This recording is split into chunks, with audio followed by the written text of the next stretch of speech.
What's going on, guys? Dennis Black is here, and today I want to talk about 3 personal finance books that had the greatest impact on my life. During my entire life, I had a lot of odd jobs, especially when I was in high school. I was a flight distributor, laborer, salesman, call center agent. All of this was happening during my summer school holidays. And the more different jobs I've done, the more I realized that I don't actually like to work for someone else, and I don't want to do it. I never liked the idea of having a fixed working hours, and I was always annoyed by the fact that some stranger is actually deciding what to do with your life. He decides what time you have to start and finish your work, he decides how much money you're gonna get, and he pretty much controls and limits most part of your life, which is crazy if to think about it. So as soon as I finished my high school, I went to study in university where I was doing business degree, and I've opened my first online business during that time. It was a custom online printing service on different products like phone cases, t-shirts, sweatshirts and stuff like that. It was really trendy products back then, and during that exact time I started to realize that if you want to succeed with money,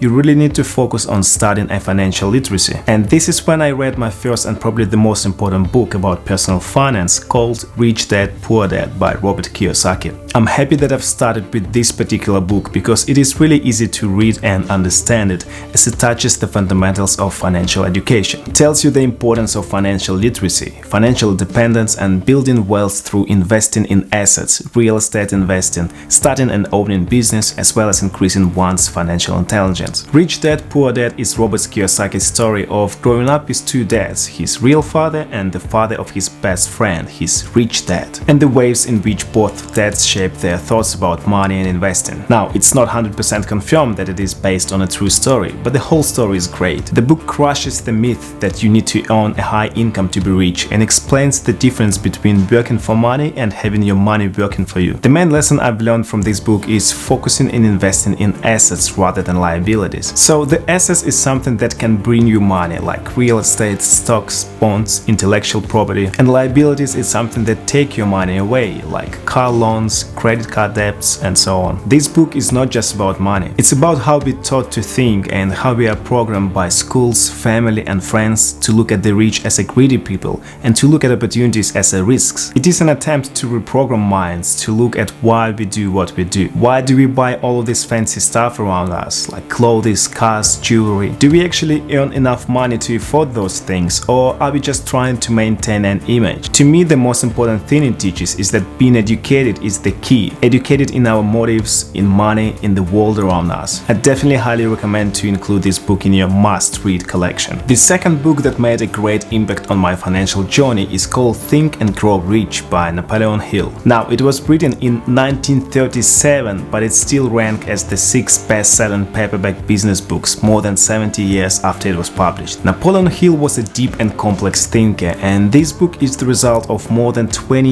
years of study of many individuals who had accumulated personal fortunes. He studied their habits and drew some 14 principles to be applied to achieve success. The book claimed that desire, faith, and persistence can propel you to great heights if you can control negative thoughts and focus on long-term goals. The essential secret of Think and Grow Rich is that you are in total control of the one thing that enables you to have the life of your dreams. Whether that's more free time with your loved ones, a 50-foot yacht, more respect from your co-workers, or better, more fulfilling personal relations. That one thing is your mindset. What Think and Grow Rich book teaches us is that your thoughts control your mindset, which creates your reality. If you are experiencing a negative emotion like jealousy, fear, or anger, then you are creating a negative mental vibration. You are literally attracting more experiences that will make you resonate that same feeling. On the other hand, when you are in emotional state of love, pleasure, and happiness, just like a radio broadcasting set, you are sending out vibrational waves into the mind of infinite intelligence. The universal mind responds by sending back to you experiences and things that will make you resonate more of the same. The main lesson I've learned from this book is that you have to constantly monitor your thoughts and feelings. If you want to attract abundance, be certain you are broadcasting feelings of appreciation, fulfillment, and joy. Your mind is a tool that's more powerful than you realize. You can use it to tap into infinite intelligence and manifest almost anything that you want. And the last third book that I want to talk about is The 4-Hour Workweek by Timothy Ferriss. This is probably one of the most influential books on the reading list of nearly every successful digital nomad and online business owner that I ever met. What's interesting that Tim Ferriss was actually turned down by 26 out of 27 publishers, and the 4-Hour Work book nearly didn't become the #1 New York Times bestseller it went on to be. This book is for all those tired of postponing their life until retirement, who instead want to live life large and in the moment, right now. The majority of people remain employed throughout their lives and work from 9 to 5 for 40 years before retiring at the age of 60 or even more. This book explains how to break out of this paradigm by significantly reducing our work time, by freeing ourselves from geographical limits, thereby allowing us to live anywhere in the world, and by automating our revenue to enable us to take mini breaks whenever we feel like it and to fulfill our dreams. The most important rules that I've learned from this book are: 1. Be effective, not efficient. 2. Validate all of your business ideas. 3.